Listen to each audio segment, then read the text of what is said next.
नमस्कार, दीपाली सिंह एक नई आवाज़ में आप सभी का बहुत बहुत स्वागत है। तो हम चलेंगे एक नई यात्रा पर जो आपको ले चलेगी वैष्णो देवी माता के धाम। तो बने रहिए इस वीडियो में अंत तक हमारे साथ और घर बैठे करिए वैष्णो देवी के दर्शन। तो चलिए हमारे साथ बैठ जाइए कटरा जाने वाली ट्रेन में। तो हम फ़िलहाल बैठे कटरा जाने वाली ट्रेन जो कि वैष्णो देवी रेलवे स्टेशन पे उतारेगी और फिर उसके बाद ट्रेन का सफ़र शुरू हुआ और फिर हम बैठ गए ट्रेन में और ट्रेन हमारी ऊंचे ऊंचे पहाड़ों, खेतों, खलिहानों से निकलती हुई हमें जम्मू यानी कटरा ले जा रही थी और काफ़ी अच्छा लग रहा था। कुछ ही देर में हम वैष्णो देवी रेलवे स्टेशन कटरा पहुंचने वाले हैं। विंडो से देखना मतलब बहुत अच्छा लग रहा था। विंडो के बाहर नज़ारे एकदम अलग थे और जब हम जम्मू के करीब आ गए तब तो और ही एकदम अलग ही बात थी। इतनी हरियाली बहुत अच्छा लग रहा था। और फ़िलहाल हम फिर कुछ देर में पहुंच गए जम्मू और फिर उसके बाद हमने लगाई RFID कार्ड के लिए लाइन। RFID कार्ड सुबह 6 बजे से 10 बजे तक बनते हैं। तो हम पहुंच गए हैं श्री माता वैष्णो देवी।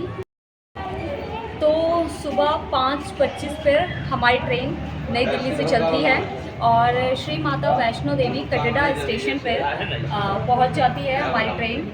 और कितने बजे पहुंचती है? वो पहुंचती है 7 बजे और 7 बजे हम लाइन में लग जाते हैं। यहाँ पर RFID कार्ड के लिए यहाँ पर लाइन लगाकर बनाए जाते हैं और RFID कार्ड का मेन ये है कि ये आपके नेम और फ़ोटो वगैरह लेते हैं और ये बना के देते हैं, लेकिन इस कार्ड को घर लेके नहीं जाना होता है, इसे यहीं पे सबमिट करना होता है। हेलीपैड या बाणगंगा इन किसी भी जगह पर जाकर आपको यात्रा संपूर्ण करने के बाद 12 घंटे के अंदर इसे सबमिट करना होता है। अगर आप सबमिट नहीं करते हैं तो आपको 100 रुपये का जुर्माना देना पड़ता है।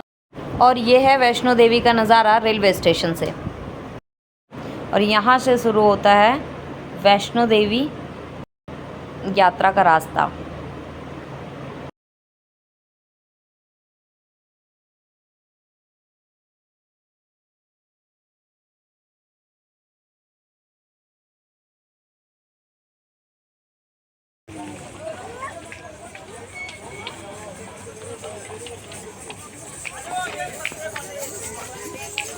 तो रेलवे स्टेशन से वैष्णो देवी की चढ़ाई करने के उस गेट तक आने के लिए आप लोग सभी रिक्शा ले लेना, क्योंकि ये 3 से 4 किलोमीटर का है। अगर आप पैदल आएंगे तो काफ़ी थक जाएंगे, तो आप वहाँ से ही रेलवे स्टेशन से ही रिक्शा लेकर 150 या 200 का रिक्शा मिलेगा, उसे लेकर आप यहाँ गेट तक आ सकते हैं, जहाँ से आप वैष्णो देवी की चढ़ाई शुरू कर सकते हैं।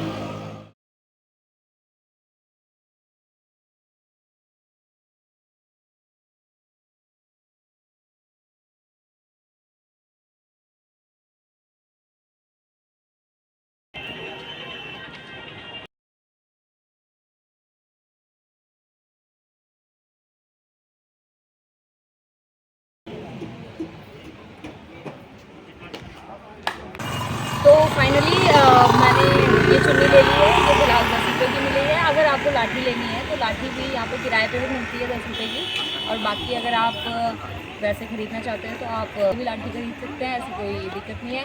क्योंकि यहाँ पे ऊपर की ओर चढ़ाई होती है तो थोड़ा लाठी की सहायता की ज़रूरत होती है, बट मुझे ऐसा लगता है कि मैं माँ का हाथ पकड़ के ही चलती हूँ और माता के दर्शन तक पहुँचती हूँ। और तो फिर शुरू करते हैं चढ़ाई।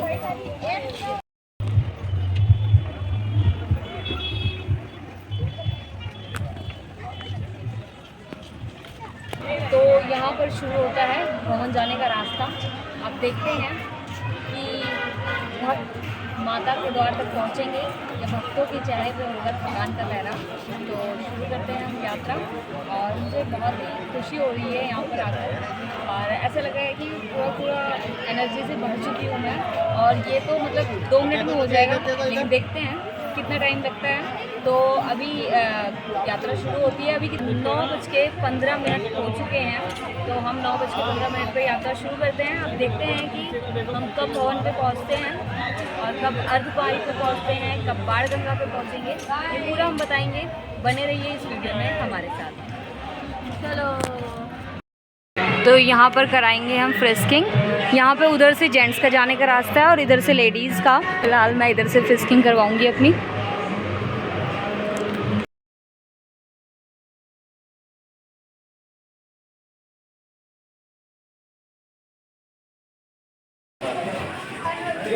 तो वैसे तो वैष्णो देवी की चढ़ाई जो है वो पैदल शुभ मानी जाती है, लेकिन अगर आप पैदल करने में समर्थ नहीं हैं तो आप घोड़ों पर सवार होकर माता के दर्शन तक जा सकते हैं। और इसका किराया जो है वो लगभग 1250 रुपये के करीब है। तो आपकी इच्छा है आप किस तरीके से माता के दर्शन को जाना चाहते हैं। तो हम चलते हैं पैदल। जय माता दी। और ये फिर आगे की ओर बढ़ते हुए हमें बीच में सरस्वती माता का मंदिर कुछ दूरी पर चलते हुए मिलता है जब हम वैष्णो देवी के लिए जा रहे होते हैं। इसके बाद चरण पादुका मंदिर मिलेगा हमें। आगे बढ़ते हैं हम चरण पादुका मंदिर के दर्शन करेंगे। और ये है चरण पादुका मंदिर जहाँ पे माता ने विश्राम करा था। यहाँ पर चरण पादुका है जिसकी पूजा की जाती है। तो चरण पादुका मंदिर दर्शन के बाद यहाँ से इस ओर से 360 सीढ़ियाँ हैं, इनके द्वारा भी दर्शन के लिए जाया जा सकता है और इधर से भी दर्शन के लिए जाया जा सकता है। ये रोड वाला रास्ता है और ये सीढ़ी वाला रास्ता है। तो हम अभी तो हम रोड वाले रास्ते से चल रहे थे, अब कुछ दूर हम सीढ़ी वाले रास्ते से चलते हैं। ठीक है, तो चलिए चलते हैं। अभी तो आधा रास्ता भी कवर नहीं हुआ है, लेकिन वैष्णो देवी जाने वाले रास्ते की तरफ से अगर हम नीचे को देखते हैं चरण पादुका मंदिर के बाद तो कुछ नज़ारा इस प्रकार का दिखाई देता है। बेहद ही सुंदर लगता है। तो 360 सीढ़ियों के बाद भी आगे काफ़ी सारी सीढ़ियां हैं, तो वहाँ से लेकिन साथ साथ में एक पैदल रास्ता भी चल रहा है। तो 360 सीढ़ियों के बाद अगर आप पैदल वाला रास्ता लेना चाहें तो आप ले सकते हैं। बाकी अगर आप सीढ़ियों से जाना चाहें तो आप सीढ़ियों से भी जा सकते हैं। फ़िलहाल अभी हम अर्धकुंवारी तक नहीं पहुँचे हैं, तो देखते हैं हम कितने बजे और कब पहुँचते हैं। ओ भाई, बारिश आ गई। तो बारिश हो रही है बाहर और बारिश होने की वजह से वीडियोस भी नहीं बना पाए हम, और साथ ही ये हम यहाँ पे चल रहे हैं। खैर हमें ये वाला रास्ता मिल गया है जहाँ से हम भीग नहीं रहे फ़िलहाल। ये नया वाला रास्ता है, तो आप लोग भी कोशिश करें कि नए वाले रास्ते से आएँ। इसमें चढ़ाई भी कम है और दूसरी चीज़ कि आपको भीगना भी नहीं पड़ेगा बारिश में। खैर आज हम आए हैं तो आंधी और बारिश दोनों आ गई है साथ में। तो आप भी आइए और एंजॉय कीजिए आंधी और बारिश दोनों को। चलते हैं माता के भवन की ओर। हालांकि थकान तो कोई ऐसी ज़्यादा नहीं हुई, लेकिन मुझे ऐसा लगता है कि अगर माता के दरबार आते हैं तो माता का आशीर्वाद तो मिलता ही है, साथ ही माता भी देखती हैं कि कितना उनके भक्त उनसे प्रेम करते हैं और कितनी दूर से उनके लिए चल कर आते हैं। तो चलिए माता से मिल कर आते हैं। तो दोस्तों, वैष्णो देवी माता की चढ़ाई जो हमने शुरू करी थी 9:15 पे और फिर उसके बाद 12 बजे हम पहुँचे अर्धकुंवारी, जो कि वहाँ से जहाँ से हमने चढ़ाई शुरू करी थी वहाँ से 6 किलोमीटर पे है। और उसके बाद हम वहाँ से भोजन करा और भोजन करने के बाद हम आगे के लिए बढ़े वैष्णो देवी माता के दर्शन करने के लिए। तो वहाँ से हम जब आगे बढ़े तो बारिश बहुत शुरू हो गई थी और अभी भी बारिश हो रही है। देखो मैं बहुत गीली हो चुकी हूँ और आंधी भी काफ़ी चल रही थी। वो तो नया वाला जो रास्ता बना है उस नए रास्ते से आना काफ़ी आपके लिए भी बेहतर होगा, क्योंकि वहाँ से हम ज़्यादा गीले नहीं होंगे और वहाँ पे साफ़ सफाई भी है। ज़्यादा जो घोड़े वगैरह चलते हैं उनकी गंदगी भी नहीं मिलेगी।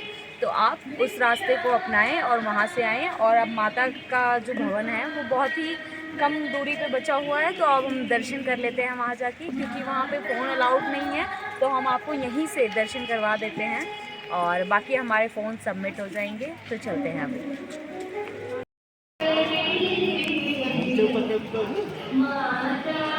देखो रोडें भी काफ़ी गीली हो रखी हैं। खैर माता का भवन आ गए। माँ वैष्णो देवी के दर्शन के बाद भैरव बाबा के दर्शन करना बेहद ही ज़रूरी माना जाता है और तभी माना जाता है कि हमारी यात्रा संपूर्ण होगी जब हम भैरव बाबा के दर्शन कर लेंगे।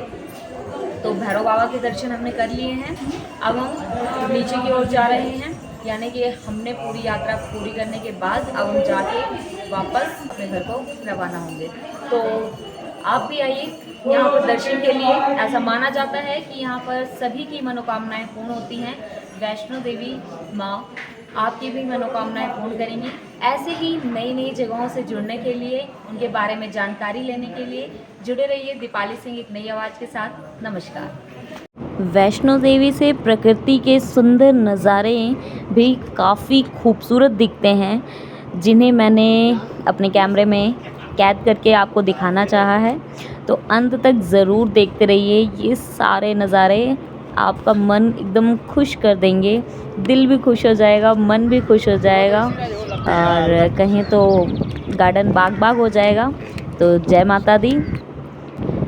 ऐसी ही नई नई जगहों से रूबरू होने के लिए दीपाली सिंह एक नई आवाज़ को सब्सक्राइब करना बिल्कुल भी ना भूलिए।